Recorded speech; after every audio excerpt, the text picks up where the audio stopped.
السلام علیکم ورحمۃ اللہ وبرکاتہ۔ میں امید کرتا ہوں کہ آپ سب خیر و عافیت سے ہوں گے۔ تو آج کا جو ہمارا سبق ہے وہ ہے صفات لازمہ کا فائدہ نمبر 2۔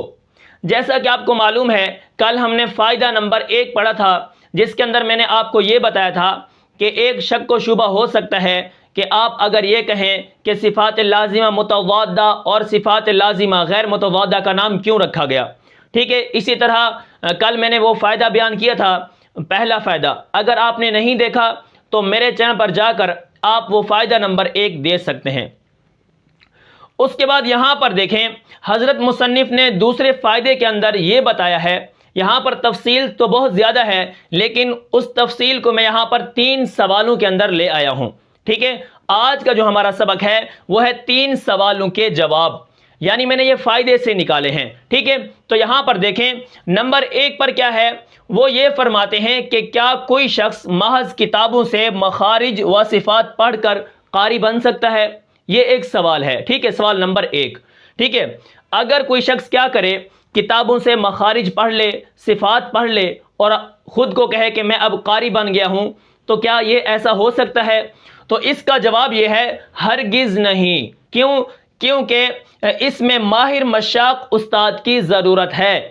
تجوید سیکھنے کے لیے کسی ماہر قاری اور مشاق جو مشق کروانے والا ہو اس کی ضرورت ہے، ٹھیک ہے۔ کیونکہ آگے یہاں پر دیکھیں، اگر ایسا استاد میسر نہ ہو تو کیا کرنا چاہیے؟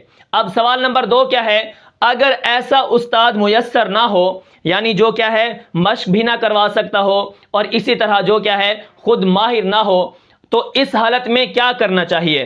جواب اس کا یہ ہے بالکل کورا ہونے سے بہتر ہے، ٹھیک ہے، بالکل ختم ہونے سے بہتر ہے کہ کیا ہے کتابوں سے کام چلانا غنیمت سمجھے، ٹھیک ہے۔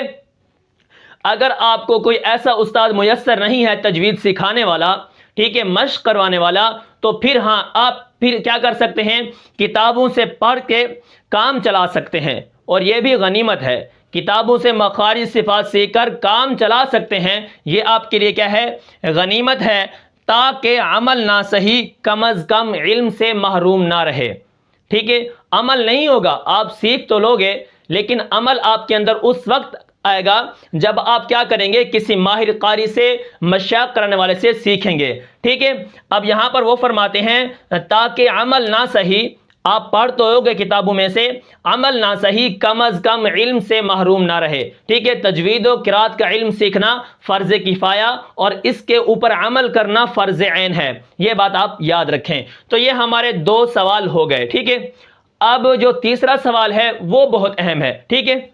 اب نمبر 3 پر جو سوال ہے وہ یہ ہے کہ استاد کی ضرورت کیوں ہے، ٹھیک ہے۔ اب جواب اس کا یہ ہے کیونکہ صفات اور مخارج جو ہیں اور اسی طرح تجوید کے قواعد اور جو مسائل ہیں ان کا جو تعلق ہے وہ کیف و سماعت سے ہے، ٹھیک ہے۔ آپ جب تک کسی استاد سے سنیں گے نہیں تو آپ تجوید نہیں سیکھ سکتے۔ کیوں؟ اب یہاں پر دیکھیں، مثال کے طور پر ادغام ہے۔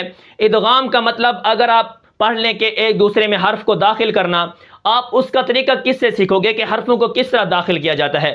مثال کے طور پر من ولی یوں ہوتا ہے، کیا؟ من ولی یوں، ٹھیک ہے۔ اب یہاں پر دیکھیں میوں ولی یوں، یہ کیا کیسے بن گیا؟ میوں ولی یوں ولا۔ اسی طرح من یاتیہ، من یاتیہ ہوتا ہے، آپ کیا پڑھتے ہیں؟ من یاتیہ۔ اسی طرح کیا کرتے ہیں آپ؟ لن نؤمنا، تو پھر کیا کرتے ہیں؟ لن نؤمنا، ایک نون پڑھتے ہیں۔ تو یہ ادغام ہے، یہ کیا ہے؟ ادغام ہے، ٹھیک ہے۔ ادغام ایک حرف کا دوسرے میں داخل کرنا، جب تک آپ کسی استاد سے سیکھیں گے نہیں تو یہ ادغام کا طریقہ ہی آپ کو نہیں آئے گا۔ اس کے بعد نمبر 2 پر ہے اخفا۔ اخفا کا مطلب ہوتا ہے چھپانا، ناک کے اندر آواز چھپانا۔ آپ کیسے چھپاؤ گے؟ یہ تو ناک میں آواز ہے، آپ چھپا نہیں رہے۔ ادغام اور غنہ دیکھ لیں، ادغام اور غنہ میں فرق ہوتا ہے۔ من، اب ان دونوں میں فرق کروں گا، ٹھیک ہے۔ جیسے ان الذین، یہ کیا ہے؟ غنہ ہے۔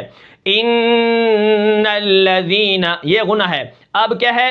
اخفا دیکھیں، اخفا کا طریقہ دیکھیں۔ اخفا کیا ہوتا ہے؟ چھپانا، ناک کے اندر آواز کو چھپانا۔ جیسے من كان يؤمن بالله، من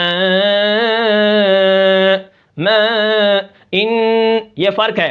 غنہ اور ادغام میں ماہر قاری جو مشاق والا ہوگا وہ آپ کو بتائے گا اخفاء اور غنہ کے اندر کیا فرق ہے.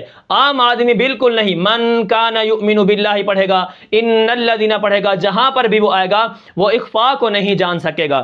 اس کے بعد یہاں پر دیکھیں وہ فرماتے ہیں اظہار. اظہار کا مطلب ہوتا ہے ظاہر کرنا, یعنی نون ساکن نون تنوین کے بعد اگر حروف حلقی آ جائیں, جیسے من ہاجر, من کانا, یہاں پر ہم نے ناک میں آواز لے گئے, لیکن اب یہاں پر من ہاجرا, من ہاجرا, یہاں پر نہیں ہوگا, ناک میں آواز نہیں جائے گی, یہاں پر ہم اظہار کریں گے, نون کو ظاہر کریں گے, من ہاجرا. ٹھیک ہے, یہ آپ دیکھیں یہاں پر ادغام, اخفاء, اظہار, یہ مثالیں دیکھ لیں. اب مد کی مقدار اگر آپ پڑھ لیں کہ اس کو 3 الف 4 الف 5 الف کھینچ کے پڑھنا ہے, تو پھر آپ کو کیسے پتہ چلے گا کیسے کھینچتے ہیں, مد کی مقدار کیسے ہوتی ہے. جب تک آپ کو کسی استاد سن نہ لیں, آپ کانوں سے سنیں گے نہیں, تو پھر آپ کو مد کی جو مقدار ہے وہ سمجھ نہیں آئے گی. اب مثال کے طور پر دیکھیں, اِنَّا أعطينا والسماء ذات البروج لا اقسم بهذا البلد. ٹھیک ہے, تو دیکھیں والسماء والطارق اذا جاء نصر الله تبت يدا ابی لہب وتب. جب تک آپ سنیں گے نہیں تو مد ہے, اظہار ہے, اخفاء ہے, ادغام ہے, ان کے قاعدے قانون کا آپ کو پتہ ہی نہیں چلے گا. اس کے بعد روم ہے, اس کے بعد اشمام ہوتا ہے, اشارہ کرنا. قالوا یا ابانا ما لک لا تأمنا علی یوسف. تو اس کو آپ کیسے, اشمام کا مطلب ہوتا ہے اشارہ کرنا ہونٹوں کے ساتھ, تو کیسے آپ خود سیکھ سکو گے. ٹھیک ہے, اس کے لیے استاد کی ضرورت پڑتی ہے. اس کے بعد تسہیل ہوتا ہے, یعنی آسانی, نرم پڑھنا. جیسے وَلَوْ جَعَلْنَاهُ قُرْآنًا أَعْجَمِيًّا لَقَالُوا لَوْلَا فُصِّلَتْ آيَاتُهُ أَعْجَمِيٌّ. دوسرا حمزہ کیا کرنا ہے, نرم پڑھنا ہے. تو یہ آپ کو کیسے پتہ چلے گا, آپ کیا ہے کتابوں سے پڑھ کر قاری نہیں بن سکتے. مخارج اور صفات آپ سیکھ لیں اور کہیں کہ ہم بہت بڑے قاری بن گئے ہیں. ٹھیک ہے, تو اس کے بعد دیکھیں امالہ ہوتا ہے, جیسے وَقَالَ ارْكَبُوا فِيهَا, جیسے کیا ہے وَقَالَ ارْكَبُوا فِيهَا بِسْمِ اللَّهِ مَجْرِيهَا. اب اس کو کس طرح پڑھیں گے, مجریہا. یہ امالہ کون بتائے گا آپ کو, استاد کے بغیر بالکل انسان کیا ہوتا ہے, فارغ ہوتا ہے, اس کو کسی چیز کا پتہ ہی نہیں ہوتا. یہ جو مسائل قواعد ہوتے ہیں یہ کیف و سماعت کے ساتھ تعلق رکھتے ہیں. تجوید کے جتنے بھی ہیں, جب تک آپ کسی استاد سے پڑھیں گے نہیں, آپ کی تجوید ہرگز ٹھیک نہیں ہو سکتی. اس کے بعد اگر کسی کو, اب یہاں پر وہ مثال دیتے ہیں, اگر کسی کو لئن بسطت, اگر کسی کو لئن بسطت, جو سورۃ مائدہ کے اندر ایک لفظ ہے, ٹھیک ہے, ایک کلمہ ہے لئن بسطت. اب یہاں پر میں اگر اس کو پڑھنے کا آپ کو قاعدہ بتاؤں, طریقہ بتاتا رہوں, 1 مرتبہ نہیں 20 مرتبہ بتاؤں, جب تک آپ مجھ سے دیکھ کر پڑھیں گے نہیں تو یہ آپ کو نہیں آئے گا. ہم نے کرنا کیا ہوتا ہے, سین او تا, تو کی آواز بھی لانی ہے, آخر میں تا کو ادا کرنا ہے. لئن بسطتا, یہاں پر دیکھیں لئن با, یہ میم بن گئی چھوٹی سی, اس کو اقلاب کہتے ہیں, نون ساکن نون تن. تو یہ قاعدے قانون آپ کیسے جانو گے. اس کے بعد دیکھیں اگر تو کو ہم موٹا کریں گے اور کیا ہے اس کے بعد تا کو باریک پڑھیں گے, لئن بسطت بسطت, یہ دیکھیں. ٹھیک ہے, یہاں پر دیکھیں لئن بسطت بسطت بسطت. ٹھیک ہے, تو کی آواز کو رکھنا ہے اور تا کو ادا کرنا ہے, لئن بسطت. ٹھیک ہے, تو اس کا میں قاعدے قانون آپ کو بتا دوں تو آپ کو سمجھ نہیں آئے گا جب تک آپ مجھ سے سنیں گے نہیں, یا کسی اپنے استاد سے سنیں گے نہیں. ٹھیک ہے, تو یہ قاعدہ طریقہ بتا رہا جائے, جتنا بھی بتایا جائے, آپ جب تک آپ زبان سے مشق نہیں کریں گے, تو جب تک آپ زبان سے مشق نہیں کریں گے یہ قاعدہ قانون آپ کو پتہ نہیں چلے گا. ٹھیک ہے, اس کے بعد دیکھیں جب تک استاد غنہ, مد, اسی طرح پر, باریک, معروف پر ٹوکے گا نہیں تو تجوید کے اندر بالکل ہرگز مہارت اور کمال پیدا نہیں ہو سکتا. ٹھیک ہے, استاد ہوتا ہے وہ کیا کرتا ہے, اگر بچہ مد نہیں کر, اوے مد کر, ٹھیک ہے, اوے یہ کیا کرنا ہے، را کو پر پڑھنا ہے، اوے یہ کیا کرنا ہے، تو یہ استاد کا کام ہوتا ہے۔ بار بار جب ٹوکے گا تو تجوید کے اندر مہارت پیدا ہوتی ہے اور اس کا جو کمال ہوتا ہے وہ کمال درجے پر پہنچتا ہے ایک استاد کی وجہ سے، ٹھیک ہے۔ تو یہ فائدہ نمبر 2 ہے۔ تو انشاءاللہ اس کا تھوڑا سا حصہ رہ گیا ہے، میں وہ آپ کو کل انشاءاللہ پڑھا دوں گا۔ تو میں امید کرتا ہوں کہ آپ کو یہ سبق سمجھ آیا ہوگا۔ پھر ملتے ہیں انشاءاللہ اگلے سبق میں، تب تک کے لیے مجھے اجازت دیجیے، اللہ حافظ۔